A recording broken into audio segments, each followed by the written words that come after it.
Hey, guys. How's it going?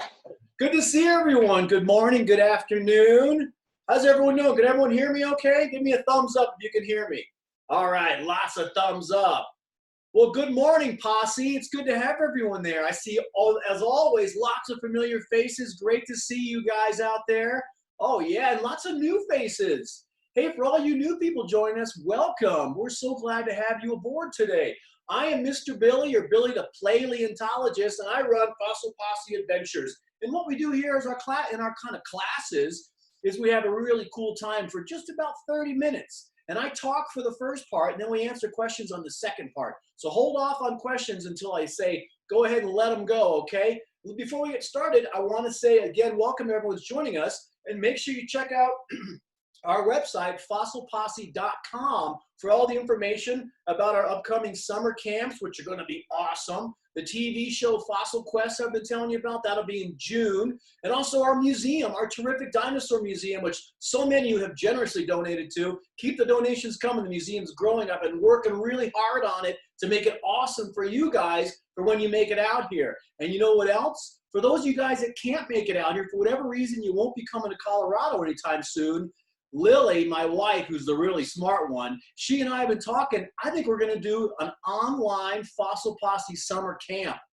So you guys, whether you're in Maine or in Florida or in California or Washington State, and for some reason aren't coming to Colorado, with the online camps, we'll send you fossils, and then we're going to do shows like this about those fossils. So you guys can literally have a Fossil Posse camp wherever you are in the whole world. So we'll be getting you more information about that. It'll be on fossilposse.com, but it's going to be really, really cool. All right, so this is going to be an interesting show today. I think this is going to be a lot of fun because it's going to be pretty unique, right? We've been talking about all kinds of dinosaurs and prehistoric creatures for many, many weeks now, but now we're going to take it back to the very beginning, right? What happens when your brain, or what do you think of when I say egg? We always think of usually a chicken egg, right? Or eggs for breakfast. I just had eggs for breakfast not 10 minutes ago. Lily makes the best eggs. We usually think of chicken eggs, right? Or other kinds of eggs, but usually it's something simple. What if I told you that almost all animals in some way, shape, or form started with an egg? Believe it or not, that's true. I don't care if you're talking about bugs or fish or dinosaurs or people or any kind of animal. Really usually starts out in some kind of egg. And sometimes it's an egg that's inside the body and then it kind of breaks open before you're born. But often an egg is something that an animal, the mother animal, usually lays. It comes outside the body, it goes into some kind of a nest. And we're going to talk about that today because dinosaurs are no different. They're no different than that. And in the time that dinosaurs were alive, for those of you guys that remember, you remember the 3 time periods that dinosaurs lived? I know a lot of you guys do. The first one begins with a T, the Triassic. The second one begins with a J, the Jurassic. And you know that word from the Jurassic World movies, right? Jurassic is the second one. The third time period is Cretaceous. Those are the 3 time periods that dinosaurs ruled the world. And they ruled the world for over 150 million years, about 165 million years to be exact, is how long they lived on planet Earth. And in that time, that is literally billions of dinosaurs. We usually don't think of it like that, right? Even Tyrannosaurus Rex, by the way, this is a baby T-Rex. Even Tyrannosaurus Rex lived on Earth for millions of years. And one animal to be alive on Earth for millions of years means there had to have been millions of those animals roaming the Earth in time, right? Think about how long people have been around. About 250,000 years is about how long people have been there. And then think about how many people that would be in that time period. It's so many. So if we're talking about billions of dinosaurs that lived during that time, then on top of that, we're talking about trillions of eggs. What? Yeah. Trillions and trillions of eggs have been laid by not just dinosaurs, but all kinds of animals. So let's jump right in and let's talk specifically about dinosaur eggs. I know we always think of giant dinosaurs, right? Like T-Rex when it was full grown, a giant T-Rex like Sue the T-Rex. Or we think of huge sauropod plant-eating dinosaurs, right? They were massive. Some of the biggest animals to ever walk planet Earth. Well, how did they have babies? They laid eggs. And how big were those eggs? Well, if you're talking about an animal that's so big that it shakes the ground under its feet, like Argentinosaurus or Brachiosaurus, you would think that they would have gigantic eggs, right? Well, their eggs were pretty big, but they couldn't be too big. And in fact, nature has a way of making eggs so they cannot be too big. If we look at an animal like Argentinosaurus, one of the biggest, if not the biggest dinosaur that ever walked the land, it weighed about 80 tons. That's about 160,000 pounds. It stood 60 feet tall. That's like a 6-story building, right? Huge. But when Argentinosaurus laid an egg, it was probably about that big. Now, this is a model. This isn't a real egg, obviously. Otherwise, I'd make myself a gigantic omelet. Woohoo! This is about how big an Argentinosaurus's egg was. And you probably look at yourself going, well, that seems, I mean, it's a big egg, but it seems kind of small for a dinosaur that could stand as tall as a 6-story building, right? Well, there's a reason for that. What makes an egg's outside? It's the shell, right? That's what you guys are about to say. And on the inside, you have all the gooey stuff, right? All the yolk and all the gooey stuff that we cook up and we eat for breakfast if you eat eggs. Well, the thing about a shell is it has to stay in one piece for the egg to work. Otherwise, it'll crack open, the egg will get rotten, it'll smell bad, you don't want to eat it, or the baby would die inside, right? So these shells have to stay together as one big piece. And in order to do that, they can't fall apart. And here's the thing about eggs. As they get bigger, that shell has to get thicker, right? It's kind of like if you guys were to walk on a frozen pond. You don't want to walk out there when the ice is super thin because it would crack open, right? You want to wait till that ice gets thicker and thicker and thicker so that when it's at its thickest point, you can walk out and play hockey or slide around and not worry about that ice cracking. Same with an eggshell. And the bigger it got, the thicker it got because the stronger it had to be to keep all that gooey stuff inside, right? And Mother Nature, who's really smart, figured out that there's a certain point where eggs simply cannot be any bigger. And that's because the baby inside would not be strong enough to crack the shell. Because a baby, I don't care if it's a baby dinosaur or anything gigantic, they're only so strong, right? Because they're pretty little. And in fact, a dinosaur that would hatch out of this big egg isn't a whole lot bigger than this toy right here. Believe it or not, this is a Brachiosaurus toy, and in real life, a baby Brachiosaurus wasn't much bigger than this toy I'm holding in my hand right there, surprisingly enough. And let me ask you this, what do you think one of the biggest defense mechanisms that baby dinosaurs had? What do you think one of the things they had to defend themselves against the world was after they hatched? Some of them hatched with horns, little teeny horns. Some of them had little teeny claws, little teeny teeth. And they could probably fight off little things that were close to their size. But what about big things? Because unfortunately, the dinosaur time would have been a really tough and dangerous time for sure for babies. In fact, most baby dinosaurs got gobbled up before they even got a chance to grow and to be adults, just like a lot of animals today, right? Well, one of the things that baby dinosaurs did to protect themselves is they grew really fast.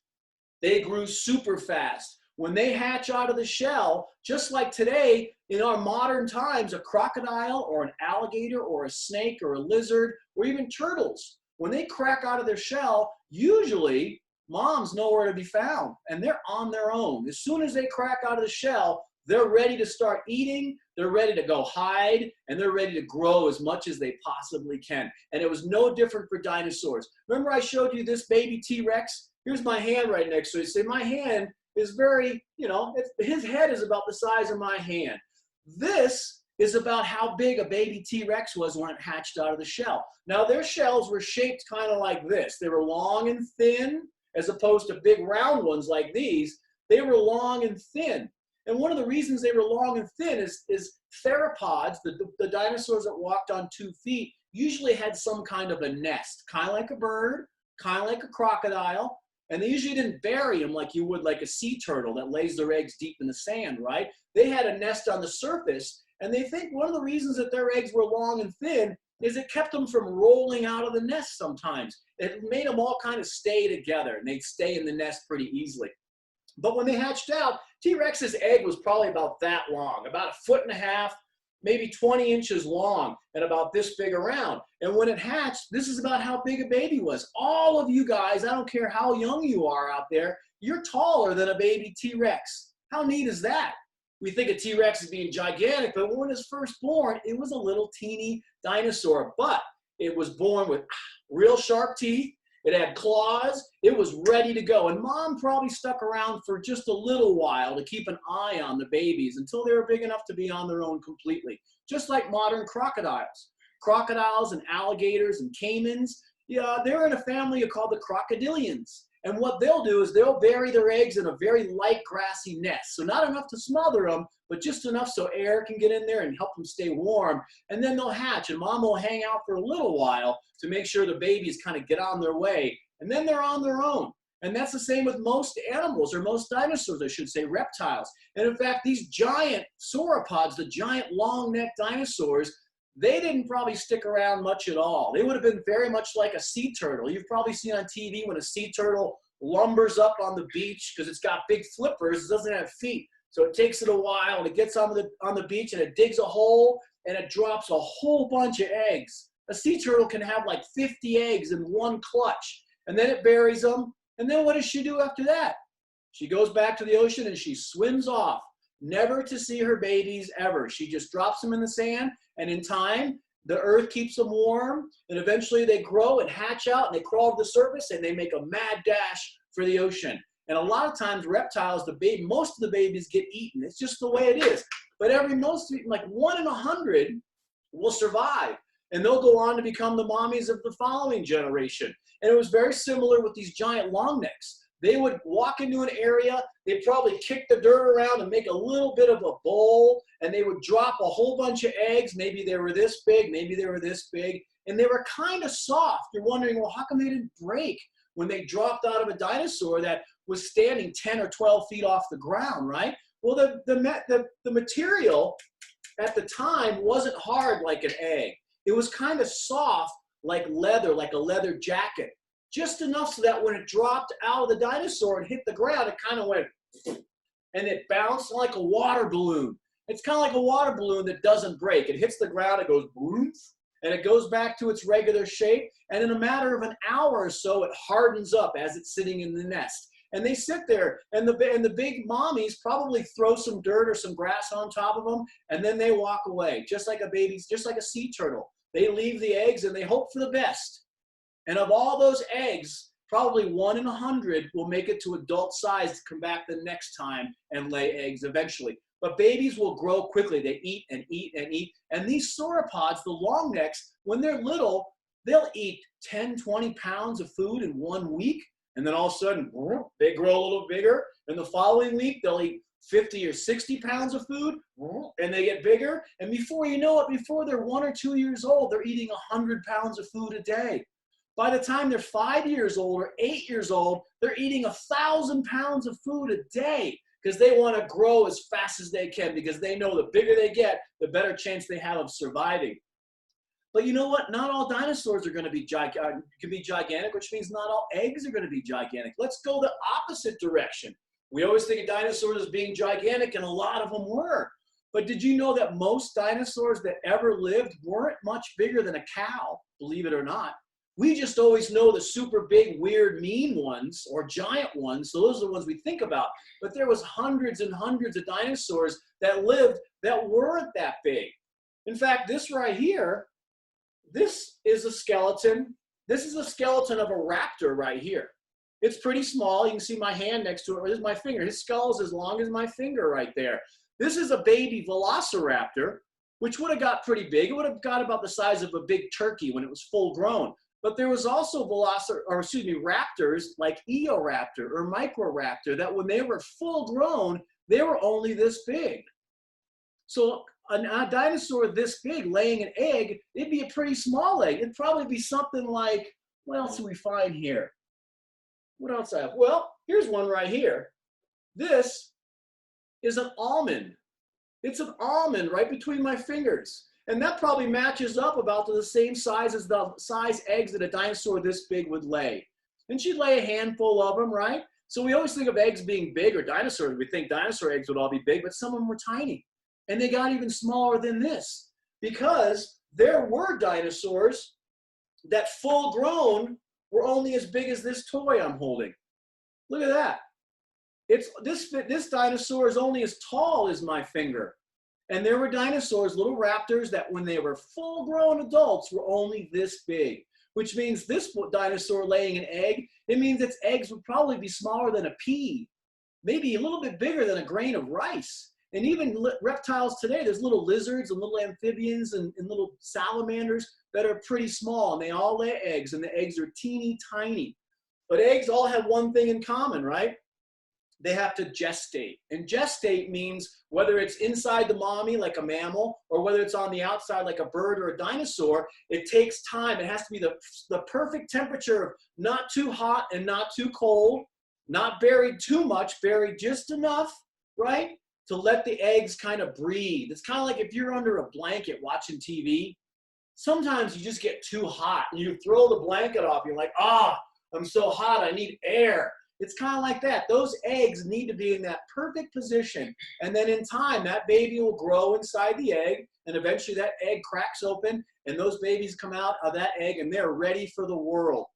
Now, one of the other things, as I always say in this show, you guys watch me, when I always talk about fossils, what's the one thing I always say about fossils? Fossils never lie. Fossils never lie. Fossils are one of the only things, really, not the only things, I shouldn't say that. Fossils are amazing things that always tell us the truth. They always can tell you what that animal was like, what the animal's world was like, right? Fossils have no reason to lie. That animal lived, it died, it got buried, and then we find it millions of years later, just like it was when it died. Well, it's the same thing with dinosaur fossils, of course. And I'm going to show you this pretty cool toy right here. This is a really unique toy. You're probably going, yeah, that's pretty neat.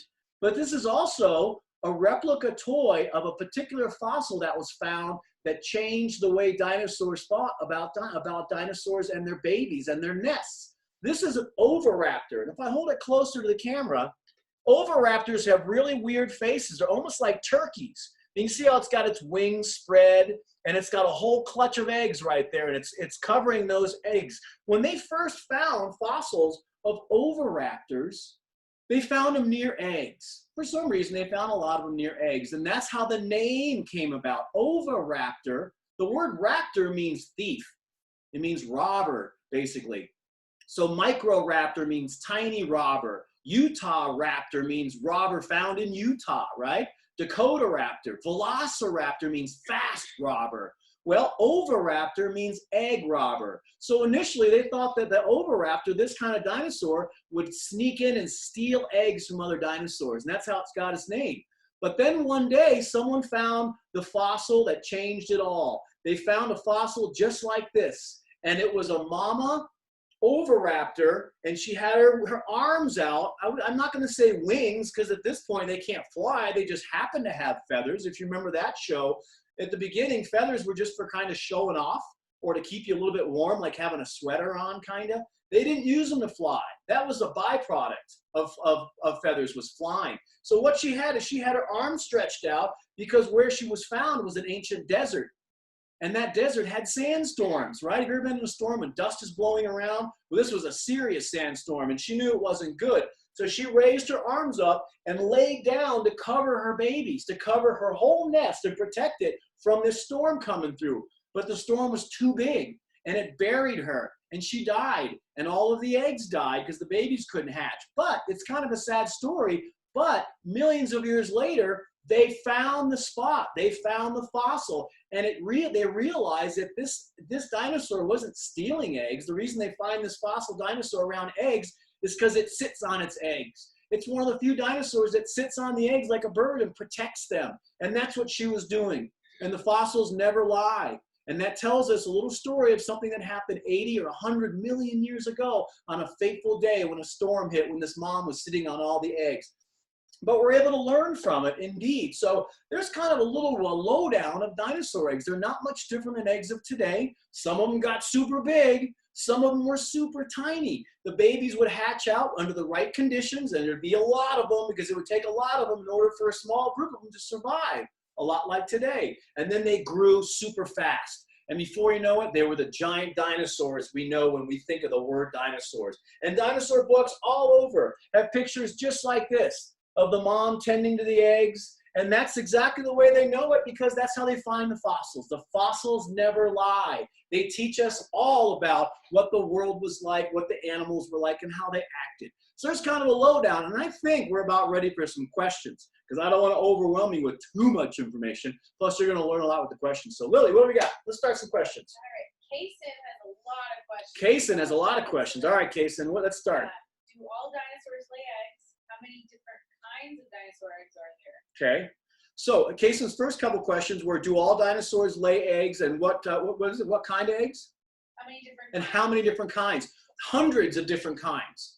They so far, science has discovered about 600 or 700 different kinds of dinosaurs, and every one of those dinosaurs laid eggs. And the eggs were all different. Kaysen, if you remember, they could be smaller than this almond, right up to the size, or maybe a little bit bigger, of this right here. I'll hold this almond right against this egg. Look at the difference in those two. They could be anywhere in between. They could be different colors. Just like these chicken eggs are all three different colors right here.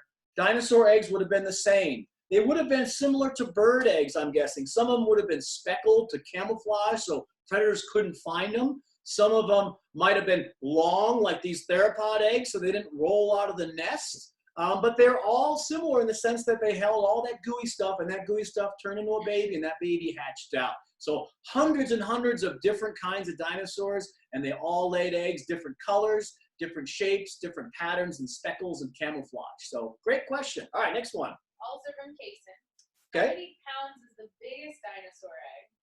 All right, how many pounds, in this Kaysen's other question, how many pounds is the biggest dinosaur egg? Well, this is pretty big. This is a pretty big model about how big a dinosaur egg would get. There could be one bigger out there, which is one of the other awesome things about nature and about science, is no one can come up to you and say, there is no way that there's an egg bigger than this anywhere in the world. No one can say that to you. You know why? Because there's no way to know that. What I prefer to think is, I bet there's one a little bit bigger than this. I want to try and find it. And that's what's so cool about nature and science. So yes, you know, there's all different kinds, different shapes and sizes. So there you go. How old did dinosaurs live to? Oh, you know, I forgot to ask, the poundage. The poundage, sorry, Kaysen. I would say that the biggest egg, this one probably full of yolk and gooey stuff, was probably about 8 or 9 pounds total. Maybe a little bit bigger than that in some of them, but yeah. All right, what's the next question? Sorry. How old do dinosaurs live to? How old do dinosaurs live to? Terrific question. Little dinosaurs probably didn't live that long. Kind of like today. You look at a mouse and you look at an elephant, right? Elephants live a long, long time. Mice just aren't built to live that long. So little dinosaurs probably didn't live that long, partially because they weren't designed to live that long, and partially because the dinosaur world would have been really, really violent.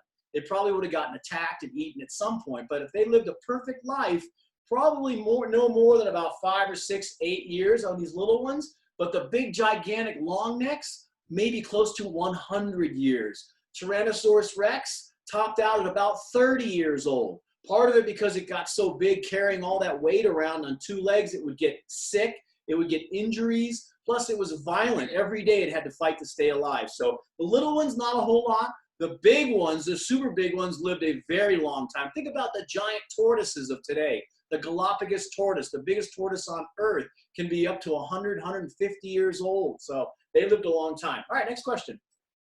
When you were talking about baby dinosaurs growing really fast, Yeah. Stella asked, how fast? Stella, great question. How are things in California? Nice and warm, I'm guessing. Her question was, dinosaur babies grew pretty fast, but how fast? Understand? All right, here's a good comparison. The comparison I like to use, Stella, is this Tyrannosaurus rex. This one is about the size of a baby that hatches out of the egg, right? And her teeth in here are probably about that long. They're probably a ½ an inch long at the most, a ½ an inch. But by the time this dinosaur is a teenager, that ½ inch tooth is that big. And that's a pretty long ways, right? And I think a good comparison I use also is if we look at this baby T-Rex that just hatched out of the egg, by the time it's 4 or 5 years old, it's already this big. Look at the size difference in those two skulls, right? This baby I could take for a walk. It'd be a fun pet. But 4 or 5 years later, this baby could bite my head off. Wah! So some of them grew super fast. And you remember when I said one of the things that baby dinosaurs could use to defend themselves was to simply grow. Eat, hide, and then grow and grow and grow and eat and hide and grow. And that's really all they could do. But unfortunately, a lot of baby dinosaurs did get eaten. Baby dinosaur fossils are very, very rare. They do find them. Absolutely, they do find them. I've actually found eggshells from dinosaurs, fossilized eggshells. It's extremely rare, if almost impossible, to find a perfect dinosaur egg that's in one piece. They're usually broken. They get crushed from the earth settling on top of them when they're turning into fossils, or they get crushed when they hatch in the nest and the babies are stomping around in the nest and they crack it all to pieces. I've found lots of pieces of eggs, but never a whole one. So there you go. Okay, your nephew Tommy asked, is the velociraptor related to the cassowary? My nephew Tommy, hey buddy, he's in New Hampshire. Is the velociraptor related to the cassowary? That's a terrific question. In some way, shape, or form, yes. The answer is yes. Just like you, Tommy, are related to me, but we're kind of different, right? But we're related because my sister's your mom.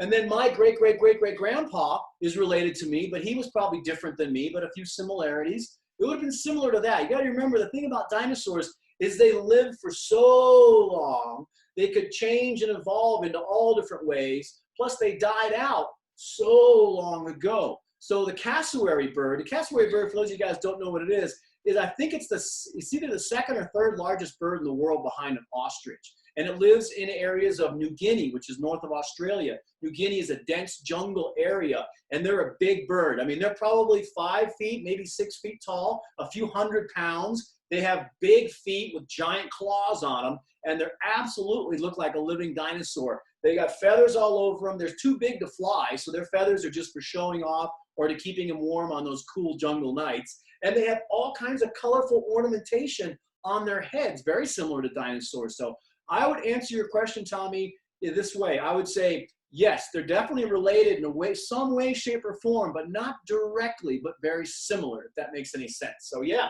I mean, basically, as we've talked before, all birds, every bird on planet Earth, whether it's a hummingbird, a cassowary, or an ostrich, are all related to little dinosaurs that lived millions of years ago. So terrific question, Tommy. Next one.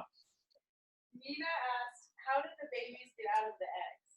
Mina, good question. How do baby dinosaurs get out of an egg? If you're a teeny tiny baby and you're trying to crack open a shell that's kind of thick, for you at least, right? You're not real strong. How the heck do you do it? You don't have a hammer in there. You don't have a chisel. Well, what happens is reptiles of today have something called an egg tooth. And it's probably the same thing that dinosaurs had. And even baby chickens have it. It's a little teeny pointed piece of almost like bone that grows on the end of their mouth. And when they're little teeny babies, they can use that to peck at, hit the shell till it cracks it open, and then they can come out. And as they get a little bit older, that little pointy thing disappears. And it's the same with today. Crocodiles have it, turtles and snakes have it. But by the time they kind of turn into a full-on baby, that little thing just disappears. So most of them have what's called an egg tooth, and it helps them crack the shell to get going. And then maybe mom helped them, or maybe just they would push and push until things just started cracking. But usually it's that helped them, the egg tooth. Great question. All right, next one.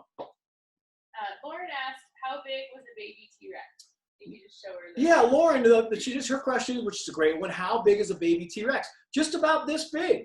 If I hold my arm out, that's about how big. It's about, maybe 1.5 feet, 15 inches tall. It's probably about 3 feet long, and its head is as big as my hand, pretty much, right about there. And they grew fast. So that's about how big a baby T-Rex was right there. Good question. Next one. Okay, this is from Nev. Nev. Hi, Nev. How big is the biggest dinosaur tooth, and do they have teeth when they're born? Ah, good question. How big is the biggest dinosaur tooth, and do baby dinosaurs have teeth when they're born? I'm going to answer the second part first. Absolutely. When baby dinosaurs are born, just like crocodiles and snakes and turtles and lizards, they hatch out of the shell and they're ready to go. They don't get fed normally like a mommy bird feeds the babies. As soon as a reptile hatches out of the egg, and dinosaurs are reptiles, they're ready to start hunting. Even a little T-Rex, if it got hold of even a smaller dinosaur like that, or if it got hold of a big bug or a frog or a lizard, it could eat it no problem. So they're ready to go. As soon as they hatch, their teeth are ready to go. Sometimes their teeth are like little teeny needles, and sometimes they're much, much bigger. And so far, the biggest teeth found from dinosaurs, it's probably a tie between Spinosaurus, Tyrannosaurus rex, they have a giant tooth right there, right?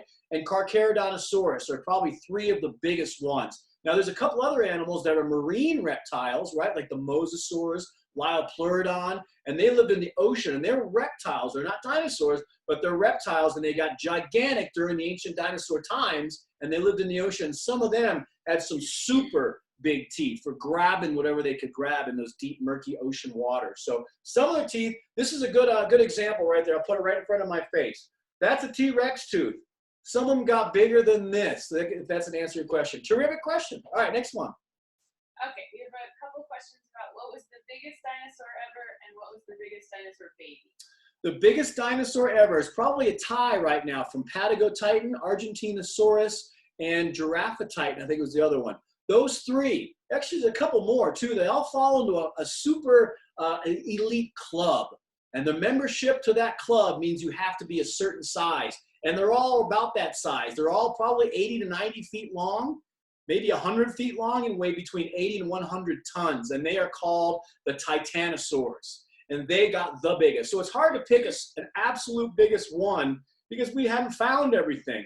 So far, I think the biggest dinosaur found lengthwise, I think, is Diplodocus. But weight-wise, of how heavy it was, would have been Argentinosaurus, I think. But there could be ones bigger than that, right? That's like an alien coming to Earth from millions and millions of miles away and only seeing basketball players practicing basketball. They're going to assume that all people were super tall. Or if they go to a normal city and see people of regular sizes, then they never see the people like the basketball players. So it's hard to guess exactly who was the biggest. But so far, Argentinosaurus is probably the heaviest, or Patagotitan. And then Diplodocus was one of the longest because it had such a long tail. So did that answer that question? All right, good one. Did you say it was the biggest dinosaur baby? Oh, the biggest dinosaur baby. Sorry, I would guess. Remember I was saying that even the biggest dinosaurs, when they hatched, weren't much bigger than this, but those are ones that hatched out of the eggs. I would have to say one of those big ones, something like a Patagotitan or Argentinosaurus would have had a big egg, and their babies would have been a little bit bigger than this. And they weren't that big. Not like when a baby elephant is born. When a baby elephant is born, it's already like a few hundred pounds when they're born. Or a whale, when a baby whale is born, a baby blue whale already weighs a few tons. That's a few thousand pounds when it's born. So dinosaurs didn't have anything like that. They all laid eggs, so their babies could only be so big. So I would guess one of the giant titanosaurs probably had one of the largest babies when they hatched out of the egg. Yeah. Great question. Henry wants to know, did Tyrannosaurus change size over time?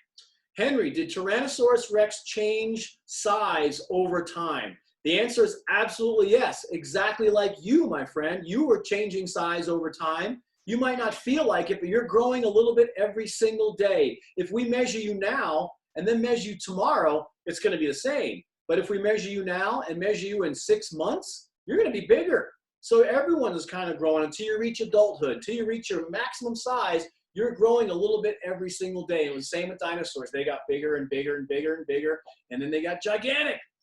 Good question. Next one. All right, Colette would like to know. Hi, Colette in New York. Do baby pterodactyls have feathers? Baby pterodactyls, probably, this is a great question. Her question is, do baby pterodactyls have feathers? Pterodactyls didn't really have feathers necessarily. They had like fur. They had little fuzzies. And when I say that, don't think of fur like a bear. Think of fur like when you see a baby bird in a nest. Before it has its feathers, it has all that fuzzy stuff all over it, right? It has that downy, fuzzy stuff. And that's the stuff that helps keep them warm because they're just sitting in a nest. They don't have blankets and roofs, right? So that little down is what keeps them warm. So pterodactyls and pterosaurs, they would have probably had that downy fuzz all over their body, even when they reached adulthood. They found some fossils that had that fuzzy stuff on it, and they may have found some adults that had feathers, but they're still figuring it out. Great question, Colette. Yes, they had the little fuzz all over them, just like a baby bird. Yeah. All right. Mar asked, Might it be harder to find the shells because they're eaten up right away, like chickens do? Mars said, is it hard to find dinosaur shells because they get eaten up just like chickens do? That's a great, great idea, and I think you're absolutely right. And anyone that knows the reason why, here's the reason why. Do you know what eggs are made out of? They're made out of calcium, right? Calcium is something our body needs. It helps our bones grow, calcium, right? It's like almost like a protein. We eat calcium. And so, yes, chickens eat everything. Chickens are full-on carnivores. I don't know if you guys know that. You see them in the barnyard pecking at seeds, but they'll eat a mouse like that. You can look it up. They'll eat a mouse so fast. And so they're also looking for that protein. It keeps their bones stronger. And also, when a dinosaur is getting ready to lay eggs, when it's about to have eggs, it's in a term called gravid. When a dinosaur or any kind of animal is gravid, it means it has eggs growing inside of its body, and it needs that calcium to make the shell. You can't just, have all this extra calcium. You got to get it from somewhere. So dinosaurs, just like a lot of reptiles, will pull calcium out of their bones, or they'll try and eat what they can find, like eggshells. And that calcium helps get directed into making the eggs that are growing in their body. So terrific question. I think that's a great idea that a lot of them got eaten in the nest, because dinosaurs would have been the same. They're opportunistic, which means whenever there's some kind of food source, whether it's a plant or piece of meat or calcium, they're probably going to eat it. So that's a great, great point. I'm glad you asked that question. All right, next one. Okay, Lily W. Hi, Lily W. Couples question. Okay. What's the smallest dinosaur? What's the smallest dinosaur? And how many eggs did dinosaurs lay in their lives? And how many eggs did dinosaurs lay in their lives? Well, the smallest dinosaur, I'm glad you asked that, because they just discovered one only a few weeks ago. Remember I was saying how great science is? They're discovering new things all the time, right? And I can't tell you the name of it. It's a really weird name because they just discovered it, so I haven't memorized it yet. But it was smaller than a hummingbird, right? It's hard to think of a dinosaur smaller than a hummingbird, but it was kind of like a little raptor, and it was super, super small. In fact, it was only about as long as this guy's leg. It was a really tiny dinosaur, and so far, that's probably the smallest one ever found. What was the second part of the question? How many eggs did they lay in How many eggs? So probably it changes. Different animals lay different amounts of eggs. So like a theropod, like a T-Rex, probably laid anywhere between 8 and 12 eggs. But then you got the giant ones, the ones like sea turtles, that lay their eggs like sea turtles. And so the giant sauropods would lay a whole bunch, maybe 20 to 30 of them. Hadrosaurs were the same way, the duck-billed. They would lay a whole bunch of them, because the hope was if they lay a whole bunch of them, at least a few of them will survive, right?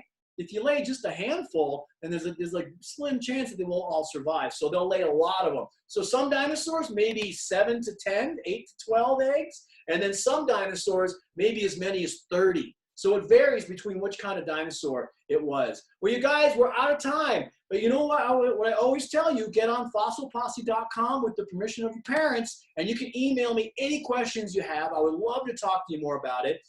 And also fossilposse.com for all the information of the upcoming online virtual summer camp. For those of you guys that can't make it to Colorado, we got our TV show Fossil Quest coming up, and also the museum at Dinosaur Junction. So please email me. We'll see you guys on Friday. We're going to talk about Tyrannosaurus Rex, all T-Rex on Friday's show. Make sure you join us same time. Have a great day. Bye-bye.